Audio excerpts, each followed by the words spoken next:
Hello बच्चों, कैसे हैं आप सब। This is Rashi and in this video today we will learn about the first chapter of history that is the rise of nationalism in Europe. मतलब Europe में nationalism का rise कैसे हुआ था या नेशनलिज्म कैसे आया था, ये हम पढ़ने वाले हैं क्लास 10th के हिस्ट्री के फर्स्ट चैप्टर में। अब देखिए, अगर यहाँ पे चैप्टर का नाम ही है rise of nationalism, rise of nationalism का मतलब ये है कि पहले यहाँ पे नेशनलिज्म नहीं है, पर वो बनने की जो प्रोसेस है वो हम इस पूरे चैप्टर में पढ़ेंगे। एंड एज वी नो, ये बहुत ही लंबा सा चैप्टर है हिस्ट्री का, तो हम इसको पार्ट बाय पार्ट कवर करेंगे। And this is the first part जिसमें हम इंट्रोडक्शन और चैप्टर का जो फर्स्ट टॉपिक है वो हम पूरा कवर करने वाले हैं। फर्स्ट टॉपिक से मेरा मतलब है इसका जो फर्स्ट पार्ट है वो पूरा। ठीक है, तो चलिए हम स्टार्ट करते हैं। Rise of nationalism in Europe. तो देखिए, नेशनलिज्म के बारे में आपको सबसे पहले पता होना चाहिए, तभी आप समझ पाएंगे कि नेशनलिज्म आया कैसे यूरोप में। ठीक है, नेशनलिज्म का मतलब होता है कोई भी ऐसी कंट्री जो कॉन्स्टिट्यूशन के तहत काम करे।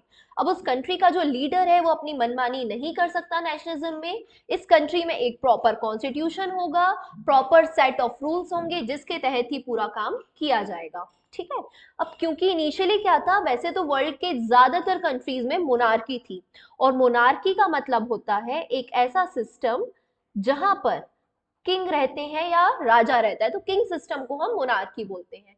अब कभी कभी तो ये होता है कि किंग्स बहुत अच्छे रहते हैं, लोगों के फेवर में काम करते हैं, बट समटाइम्स ऐसा होता है कि जो किंग रहते हैं वो कुछ ऐसे डिसीजंस ले लेते हैं जो लोगों के फेवर में नहीं है या उनके अगेंस्ट है।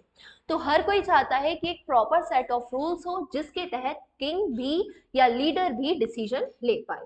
ठीक है, तो इस चैप्टर की शुरुआत होती है फेडरिक सोर्यू की एक पेंटिंग से। ठीक, अब फेडरिक सोर्यू कौन थे उनके बारे में हम थोड़ा सा जान लेते हैं। तो देखिए, जो फेडरिक सोर्यू थे ये एक फ्रेंच आर्टिस्ट थे जिन्होंने बहुत सारी इमेजेस क्रिएट की थी, और यहाँ पे जो इमेज आपको दिख रही है ये भी फेडरिक सोर्यू की बनाई हुई ही पेंटिंग है। अब इस पेंटिंग में इन्होंने अपना ड्रीम विजन डिस्क्राइब किया हुआ है कि इनका सपना क्या था। तो यहाँ पे आप देख सकते हैं, यहाँ पे एक स्टैचू ऑफ लिबर्टी है, बहुत सारे लोग हैं, ये लॉन्ग चेन ऑफ पीपल है जो फॉलो कर रहे हैं एक दूसरे को। ठीक है, और ये किस तरफ आगे बढ़ रहे हैं, तो लिबर्टी की तरफ। और ऊपर से देखिए, यहाँ पे जीसस क्राइस्ट है, बहुत सारी एंजल्स है, सेंट्स हैं जो अपनी ब्लेसिंग्स को शावर कर रहे हैं इन सभी लोगों के ऊपर। अब यहाँ पे लिबर्टी, लिबर्टी का मतलब होता है आजादी, इसको पर्सोनिफाई किया हुआ है एज अ फीमेल फिगर। ठीक है, दूसरा पॉइंट देखिए, the collection of his 4 paintings, मतलब कितनी पेंटिंग्स का यहाँ पे कलेक्शन था, तो 4 पेंटिंग्स का, जिसमें इन्होंने अपना विजन या अपना ड्रीम बताया हुआ है that a world full of democratic and socialist Republic. अब डेमोक्रेटिक और सोशलिस्ट का मतलब ये होता है कि डेमोक्रेसी में जो लीडर रहते हैं वो लोगों के थ्रू इलेक्ट किए जाते हैं। तो इनका ड्रीम ये है कि यहाँ पर भी जो लीडर हो वो लोगों के थ्रू ही इलेक्ट किए जाए, मतलब कि डेमोक्रेसी हो। और दूसरा चीज सोशलिस्ट, मतलब सोसाइटी के फेवर में ही डिसीजन मेकिंग की जाए। तो ये उनका एक विजन है डेमोक्रेटिक एंड सोशलिस्ट रिपब्लिक बनाने का। थर्ड पॉइंट पे आते हैं, he personified liberty as a female figure. Personified मतलब होता है जैसे हम हमारे यहाँ भारत में बोलते हैं भारत माता, है ना। So there is no such lady named Bharat Mata. ठीक है, पर यहाँ पे हमने क्या किया है, भारत को पर्सोनिफाई कर दिया है एक फीमेल फिगर से, दैट इज भारत माता। ठीक है, तो इन्होंने भी लिबर्टी को पर्सोनिफाई कर दिया है, जिसके एक हाथ में है टॉर्च ऑफ एनलाइटमेंट और जिनके दूसरे हाथ में है द चार्टर ऑफ राइट, मतलब कि एक सेट ऑफ रूल्स जिसमें हमारे राइट्स को भी लिखा हुआ है। ठीक है, अब पिक्चर में आप देख पा रहे हैं all man and women of all social classes are marching, मतलब यहाँ पे हर सोशल क्लास के, रिच पुअर, हर तरह के लोग, मैन हो वुमेन हो ओल्डीज हो, हर कोई फॉलो कर रहे हैं एक दूसरे को। और ये किस तरफ जा रहे हैं, तो लिबर्टी की तरफ, मतलब कि आजादी की तरफ। ये इनकी एक कॉमन विश है। अब यहाँ पे कंट्रीज के नाम पूछे जाते हैं, तो यहाँ पे आप सबसे आगे देख रहे होंगे एक फ्लैग है जर्मनी का, ट्राई कलर।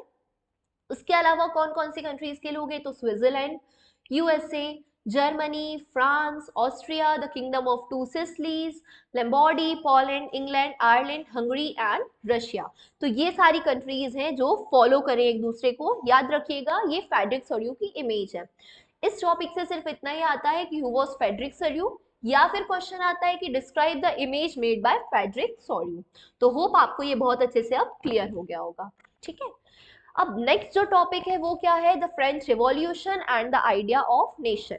तो देखिए यहाँ पे नेशन स्टेट को कन्वर्ट करना या नेशनलिज्म को लाना बस कुछ दिन की बात नहीं थी, इसके लिए लॉन्ग चेन ऑफ रिवॉल्यूशंस हुए थे। तो उन रिवॉल्यूशंस को किस तरह से किया गया और जो रिवॉल्यूशनरीज थे उन्होंने क्या क्या काम किए, इस पूरे टॉपिक में हम वही पढ़ेंगे। अगर एग्जाम में क्वेश्चन आते हैं तो वो कुछ इस तरह से ही आ जाता है कि फ्रेंच रिवॉल्यूशनरीज ने यूनिटी को प्रमोट करने के लिए अपनी कंट्री में कौन कौन से स्टेप्स लिए थे। तो देखते हैं उनके कुछ स्टेप्स क्या थे।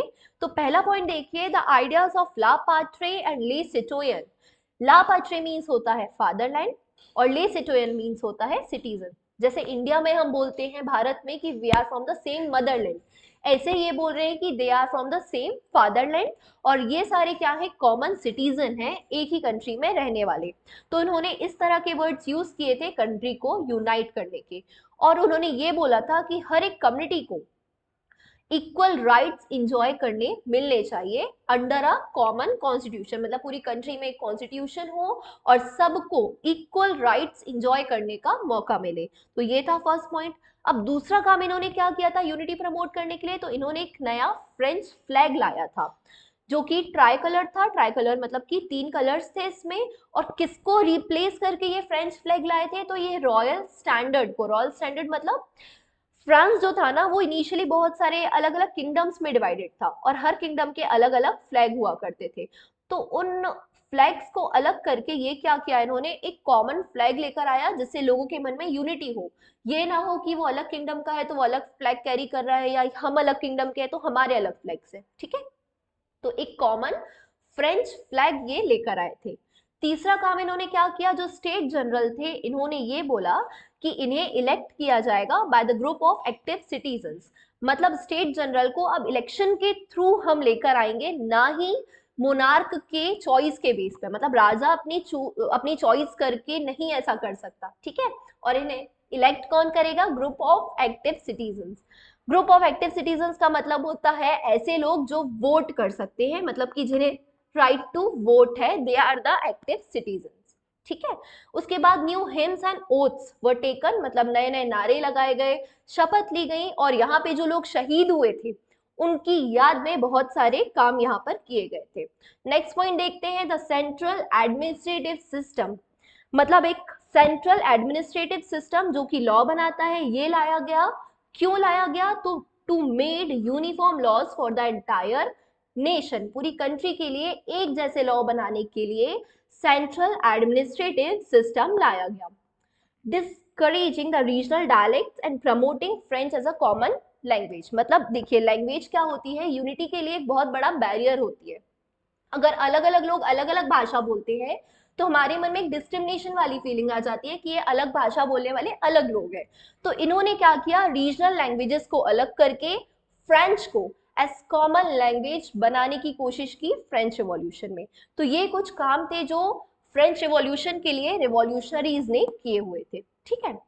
Now come to the next topic, that is Napoleon code of 1804। अब नेपोलियन कोड बहुत ही इंपॉर्टेंट टॉपिक है, इसको छोड़ने की गलती आप बिल्कुल भी मत करिएगा एग्जाम में, ठीक है। और नेपोलियन कोड का हमने एक अलग से वीडियो बनाया हुआ है जिसका लिंक हमने डिस्क्रिप्शन पे दे रखा है, तो आप उसको जरूर जाइए, एक बार पूरा वीडियो देखिए, आपको समझ आ जाएगा कि नेपोलियन कोड ऑफ 1804 क्या था।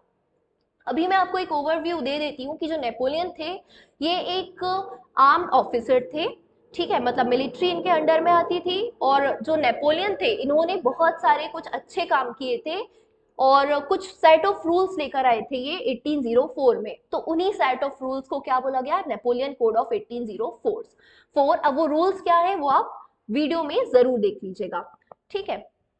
पर इन्होंने क्या किया, इनिशियली तो अपनी आर्मी भेजे हर कंट्री में ये बोलकर कि ये हर कंट्री को नेशन स्टेट में कन्वर्ट करेंगे या उनकी हेल्प करेंगे। तो शुरुआत में तो बाकी कंट्रीज ने नेपोलियन की आर्मी को बहुत अच्छे से वेलकम किया, उनको बोला गया हार्बिंजर्स ऑफ लिबर्टी, मतलब कि लिबर्टी लाने वाले दूत। पर हुआ ये कि जैसे जैसे आर्मी गई तो उन्होंने धीरे धीरे कंट्रीज को कैप्चर करना चालू कर दिया, ठीक है। तो इनिशियली जो वेलकम करने वाला जो हो रहा था फ्रेंच आर्मी को, वो चेंज हो गया और धीरे धीरे ये लोग क्या करने लगे, कैप्चर करने लगे पूरे के पूरे फ्रांस को। So the new administrative arrangements didn't go hand in hand with the political freedom, मतलब नेपोलियन ने जो नए अरेंजमेंट्स किए थे एडमिनिस्ट्रेशन के लिए, ये पॉलिटिकल फ्रीडम के साथ साथ में नहीं चल पा रहे थे। तो ये एक ड्रॉबैक था नेपोलियन कोड ऑफ 1804 का। उसके अलावा नेपोलियन ने क्या किया, धीरे धीरे टैक्सेशन इंक्रीज करना चालू कर दिया, मतलब लोगों के ऊपर टैक्स लगाना इन्होंने चालू कर दिया, और वो भी काफी हाई हुआ करते थे। ठीक है, फिर इन्होंने सेंसरशिप लेकर आ गए। सेंसरशिप का मतलब होता है कि अगर आपको कोई भी चीज लॉन्च करनी है तो वहां पे एक अथॉरिटी होगी जिसे हम बोलते हैं सेंसर बोर्ड। तो हर चीज के लिए आपको सेंसर बोर्ड से परमिशन लेनी पड़ेगी, और जब वो वहां से पास होगा तभी आप उसको लॉन्च कर सकते हैं। अब जो सेंसर बोर्ड थी वो ऐसी चीजों की परमिशन नहीं देती थी जो नेपोलियन के या लीडर के अगेंस्ट हो, तो इसलिए ये एक ड्रॉबैक साबित हुआ इनके लिए। उसके अलावा ये लोगों को फोर्सफुली आर्मी में एडमिट करते थे, क्योंकि आर्मी जितनी बड़ी होगी उतनी ज्यादा इनकी पावर होगी और उतनी जल्दी ये यूरोप को कैप्चर कर पाएंगे। तो इसलिए फोर्सफुली लोगों को आर्मी में एडमिट किया जाता था। तो ये कुछ ड्रॉबैक्स थे नेपोलियन कोड ऑफ 1804 के। तो होप आपको समझ आ गया होगा कि फ्रेडरिक सोर्यू कौन कौन थे, उनकी पिक्चर क्या थी, उसको डिस्क्राइब आपको कैसे करना है, फ्रेंच रिवॉल्यूशनरीज ने क्या क्या काम किए थे, नेपोलियन कोड ऑफ 1804 क्या है और उसके ड्रॉबैक्स क्या है। तो आप अब अच्छे से लिख पाएंगे एग्जाम में। Thank you for watching. Please like share and subscribe our channel.